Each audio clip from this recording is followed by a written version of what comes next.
father of mine. All right, let's bring him in. Dad, brought to you by JM Synthetics. Online at jmsynthetics.com.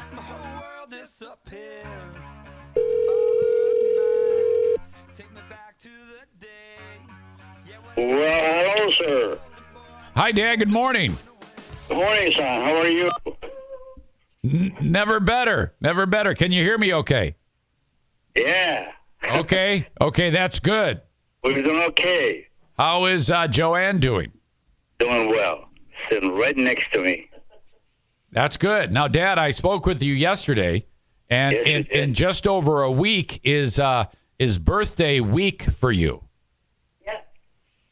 Okay? Well, you guys are making a big deal out of this, you know? Yeah, and I know you don't like that. You don't like it when people visit with you on your birthday. You think that it's like No, I don't like them to do over me, you know? you mean like go out of our way to celebrate your birthday? Yeah. Who doesn't like birthday? I mean, hey, you know, it's another day. Oh no, it's a birthday party. You get one a year. This is your 88th birthday. God bless you, honey. That's a big day, you know? Well, it's another day. No, come on now. I've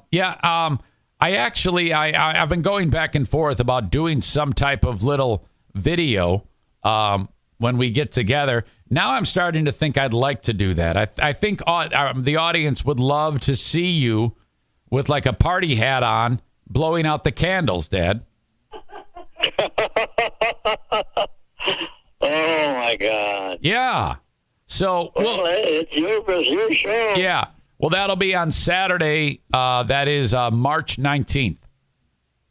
Okay, well, I'll have my secretary mark it down. Yeah, well, it's going to be over at Mike and Liz's house. Yeah, she says she's got it marked down. Okay. Mike's going to be making the corned beef. Yeah. Okay. So we're good to go. It's going to be awesome. I can't wait. Okay. Hey, you know whose birthday it is today, don't you?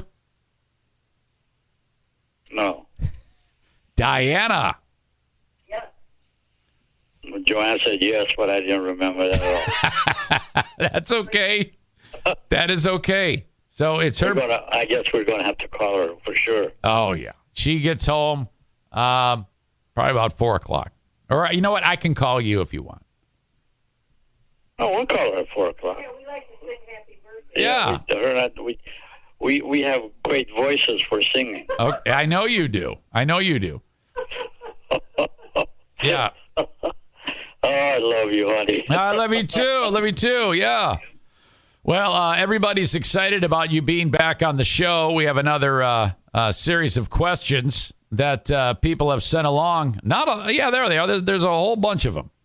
All right. We're ready to talk. I hope I can make common sense. Yes. Okay. In fact, going with the birthday theme, how about this one, Dad? Dear Meathead, do you and your family do birthday spankings? No.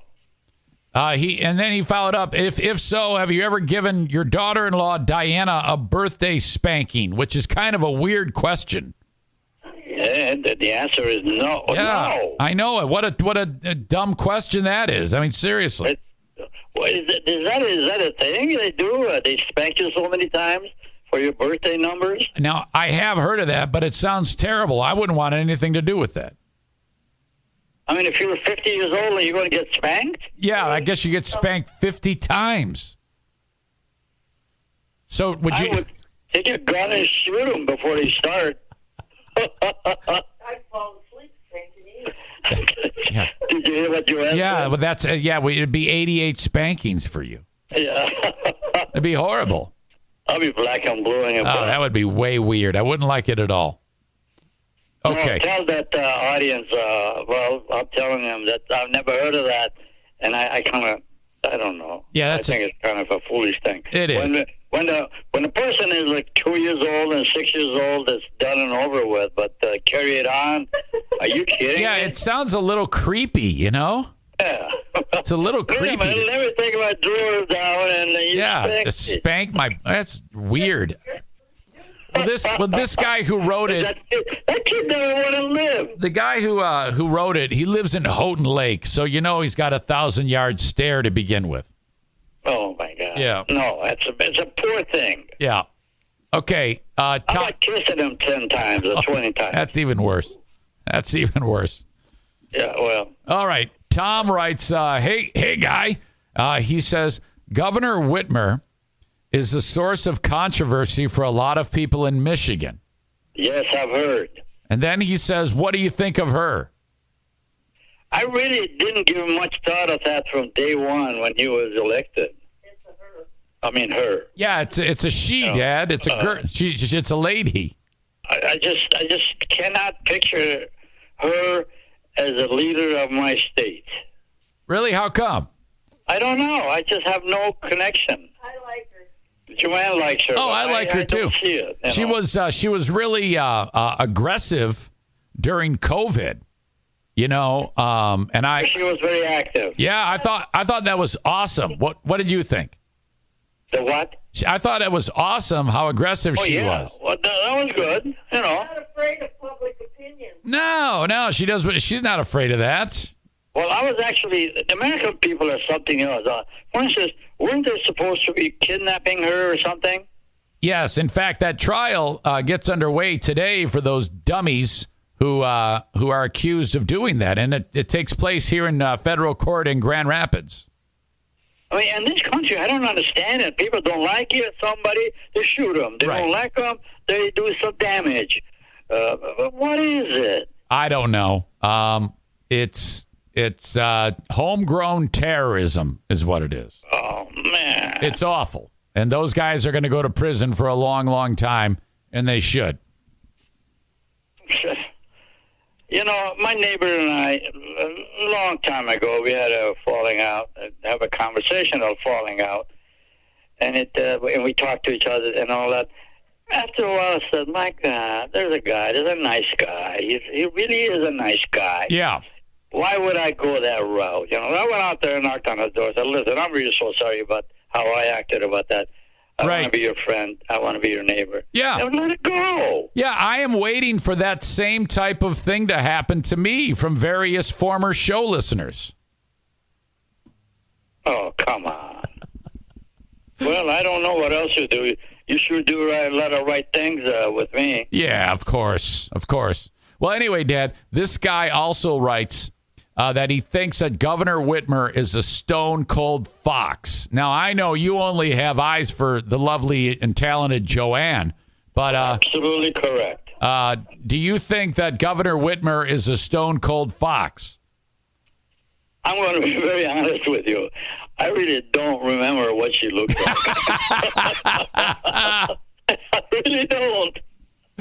All right. I mean, that's an honest feeling. No, that's fine. That's fine. Maybe you'll be able to see in the next press conference. I heard her name several times in the last couple of days. Okay, there you go.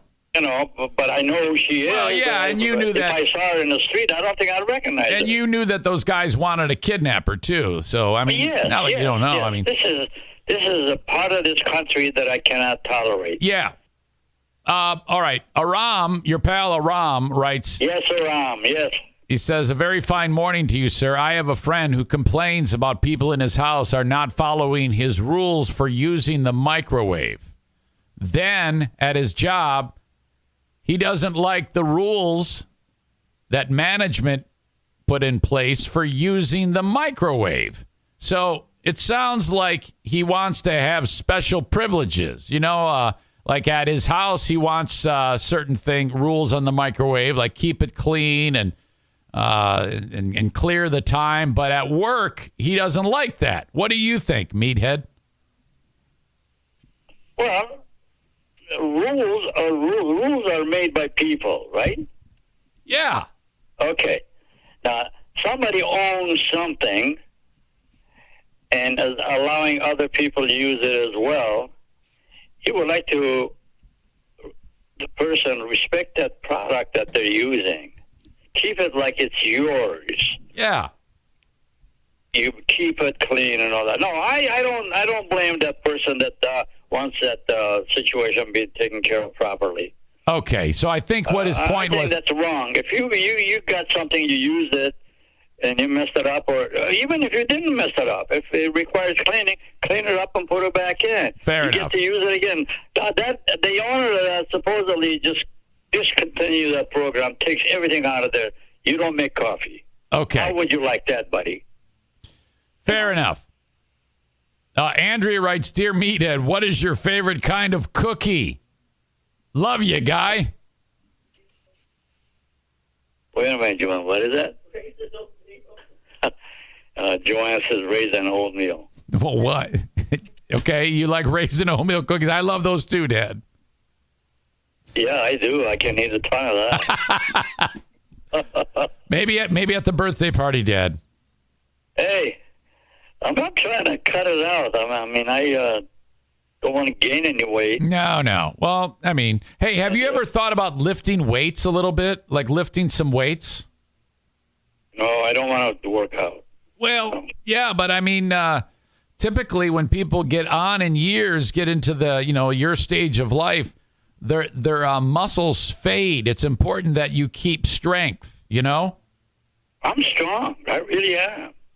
You don't want to do any dumbbell presses over your head or anything? No. No, nothing like that? Not overweight. I'm not underweight. I'm just right. Okay. And I've done so much dumbbell lifting in my life that I'm sick of it. Yeah, and if Joanne has Which is a bodybuilder. if Joanne has to pick you up off the ground, she's picking up a dumbbell herself. That's funny. Hey, Dad, I'm going back and looking at my notes of things you've said since we started. And the comment that's standing out is, rules are made by people. Yes. Yes. Well. Yeah. Brian has a question. He writes, Good morning, Meathead. Actually, he needs some advice. I was at the urinal, and I accidentally caught my my ding-dong in my zipper. Boy. His question. Oh boy. He says, "Do you have any secret remedies to help it heal up fast?" Thanks, Meathead. Thank you. Signed, man, Brian. That's painful. No, I really don't have any, except you just keep it clean and put medication on it. And Joanne just asked you, didn't have shorts on? Well, I don't know what happened or how. Maybe not. Maybe he was going cowboy. But I'm not sure what happened. You're funny. Oh, man. Hey, that's a terrible thing. That really is. Yeah, well, now That's he's... a very sensitive area. Yeah, his ding-dong got stuck in there. Now he had to... It's just terrible. So what should he do? Is there any, cure or a thing to help? Does he put a Band-Aid on his pee-pee? I think you should see a doctor. See a doctor. Okay. I really think. 'Cause that can easily get infected. What is it, Joanne? Joanne says put on Neosporin. Gotcha. Anti-bacteria. Okay.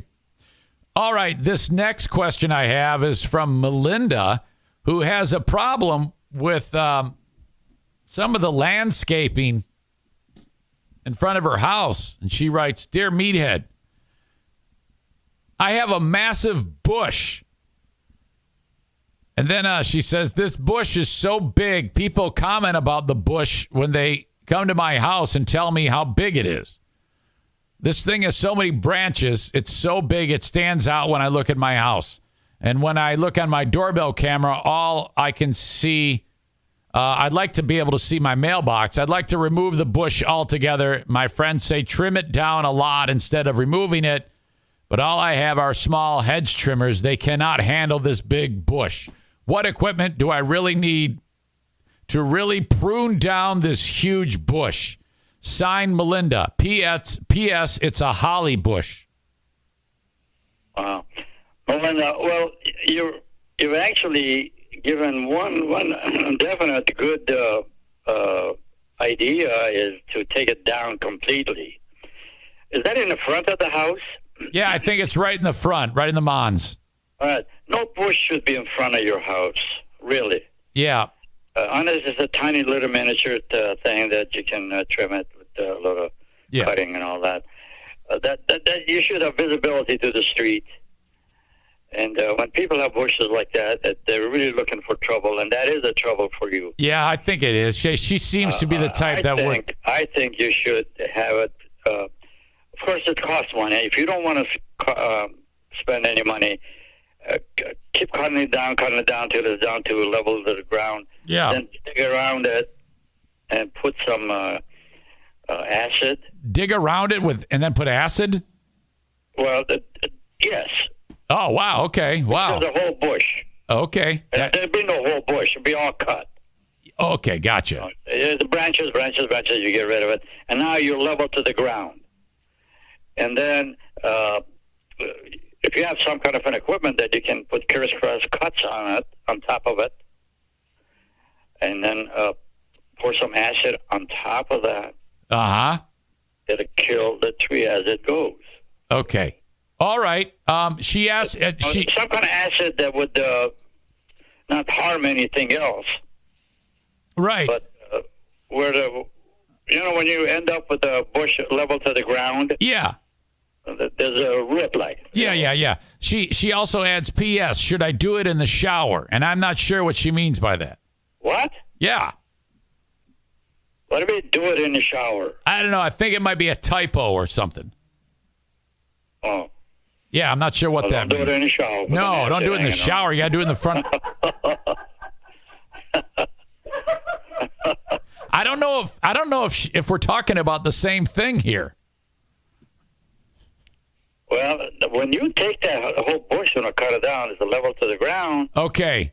You got the stump. Oh, yes. All right. And now I have equipment that, for instance, it's got a saw on it, and you keep crisscross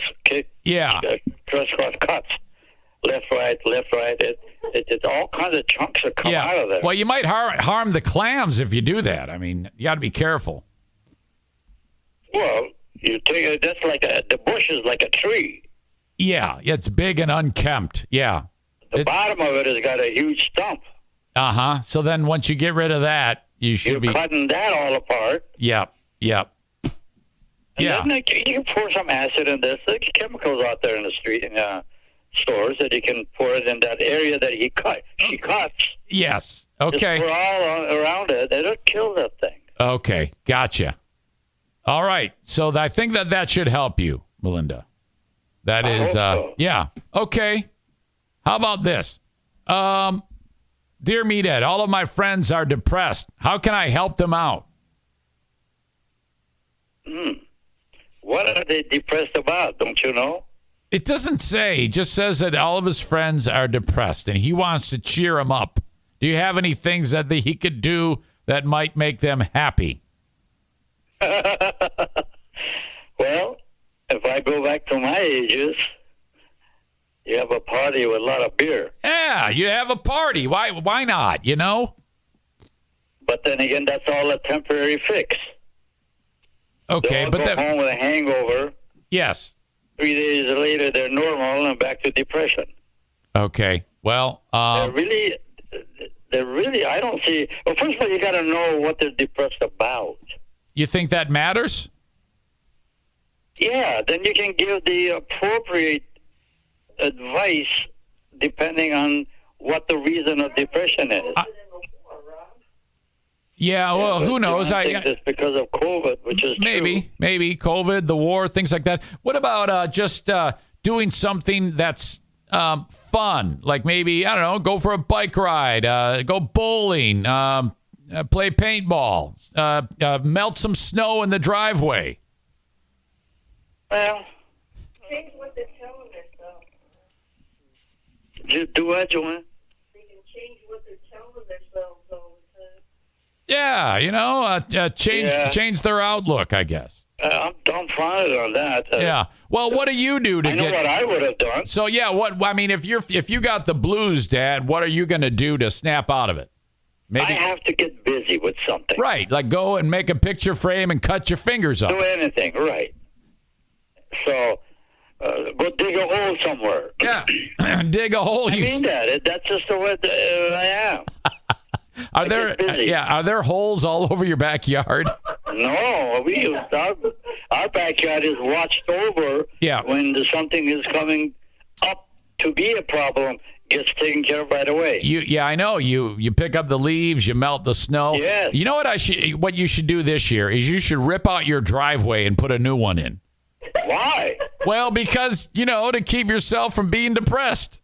That concrete is beautiful. Well, I know, but that's something to do. I know you're always looking for something to do. I can't. Hey, I don't have equipment or any of that. I know. Well, hell, you would just use a. You're kidding me. No, you just use a hammer and a rake. Well. All right. Okay. Let's see. Jimmy in Portland, Maine says, "Dear Meathead, I'm coming to Michigan in July. What is the best seafood to buy from the Great Lakes, in your opinion?" I need to go to the Kio here for food. What do you think, Joanne? I love lobster, but that don't come. Yeah. No. Well, doesn't Mike fish walleye and perch?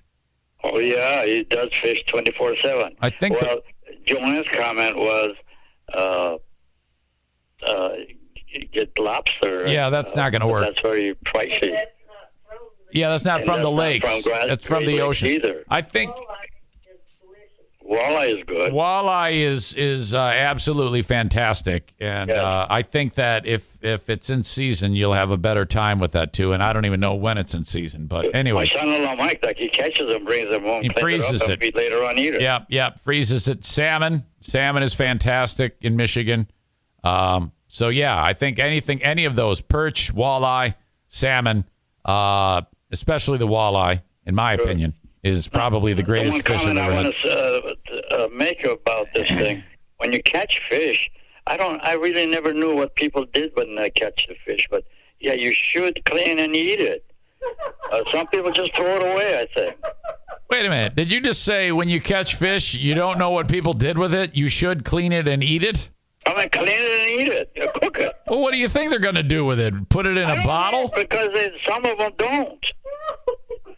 I heard catch and release. Oh, okay. What the hell is that? Well, yeah, that I think they're just doing that for the sport of it. So it's kind of like they reel the fish in and then they let it go. Yeah, in the meanwhile, you put a hook on a guy's neck, Oh, yeah. which may not survive. You're talking about the fish? Yeah. Oh, okay. I got you. So if you're going to catch it, eat it. Yeah, take it home, clean it, eat it, or Yes. give it to some other people that will eat it. So you're saying Like if you're me. going to catch fish, only catch fish. Only fish if you're going to use it for food. You can't, Yes. like for sport, let it go. Hey, catch and release. I don't understand the fun. I do not understand the fun in that. I don't either. If I catch a fish, I want to eat it. I don't like fishing that much because, A, I hooked my finger last time I did it over at Bright Lake, Glory Lake, and I haven't fished since. And I feel bad for the fish. Of course. You're a sensitive person. Yeah, I am. I don't like that. Now, if someone else catches it and cleans it, then I'm okay with it. Yes, you're right. You and I will are the not same. catch and eat it. Yeah, you and I will are not the catch same. It, period. This is what I feel. I feel that people who actually fish are crazy, and I don't like that. And fishing should be abolished. Except it tastes so good that it shouldn't be abolished. You know? Does that make sense? Well, it does. I like the fact that other people catch it, put them in the store. I go buy it and Yeah, eat it. that I can live with. I just don't want to. I just hate catching it myself. It just makes me feel too bad. First of all, I don't like to stand there an hour and a half just to catch two fish. No, it's terrible when you have ADHD like you and I do. Absolutely, son. You got it. Yeah. Cole writes this. Cole from Colorado Springs, Colorado says, "Dear Meathead, do you like fighting in hockey?" Well, it's really part of the game, It shouldn't be. but it shouldn't be because people do get hurt. But they're tough on each other. I mean, no, I can't really make a comment on that because they hit each other so hard. Right. Like if I was one of the players and somebody banged me the way they do it, I'd really take that club at them. Well, Yeah. I'll retaliate. Well, I think that if you ask the players, they would they would prefer it to be in the game. During the game, in the game. Yeah, I'm not talking about like outside the arena. I'm talking. I know that we're talking about during the game. Right, and I think the players support fighting. I think. Actually, hockey is a rough game. People, they really like to hurt each other. What's crazy is in other sports, if there's any type of altercation like that, they act like it's the end of the world. But in hockey, if you get in a fist fight, you got to sit down for 5 minutes and then you're back in the game.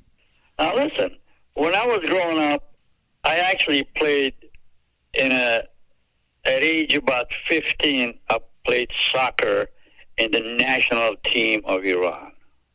Oh, wow. Okay, Did you know that? I think I remember you telling me about that. Okay. Now, the biggest weapon that I had was I used to have a little pin on the side of my uniform. Yeah, I remember I think you described it as you would stab people during the game. I chased him. If I'm losing him, I'm trying to catch up with that needle and stick him in his butt, on the side of his butt. That is and he definitely loses control, and I get the ball and go. How were you ever caught doing that? Never caught. You mean it didn't Never look? caught. The guys didn't know what hit him. Once I do, I get rid of that needle. Yeah. It wasn't a needle. It was a safety pin. You would think that the refs might notice something. No, I knew it. Along the way. That was a cat's meow, let me tell you. The way the guys reach for his butt. Oh, my God. Dad, that's always fantastic to hear. It's a funny story to be sure. All right. Well, hey, I'm out of questions, Dad. This has been a loaded one. That's great. Yeah, it's been great as always. Okay. Well, I will talk to you later today when you sing Happy Birthday to Diana. Okie dokie. Okay. And be looking forward to seeing you. Indeed. I love you guys. I love you too, honey. Okay. I love you too. Okay. Have a good one. Yes, audience, I love you all. They love you too, Dad. Bye. Okay. See ya. And the cats in the cradle and the silver spoon. Little boy blue and the man on the moon. When you're coming home, Daddy, don't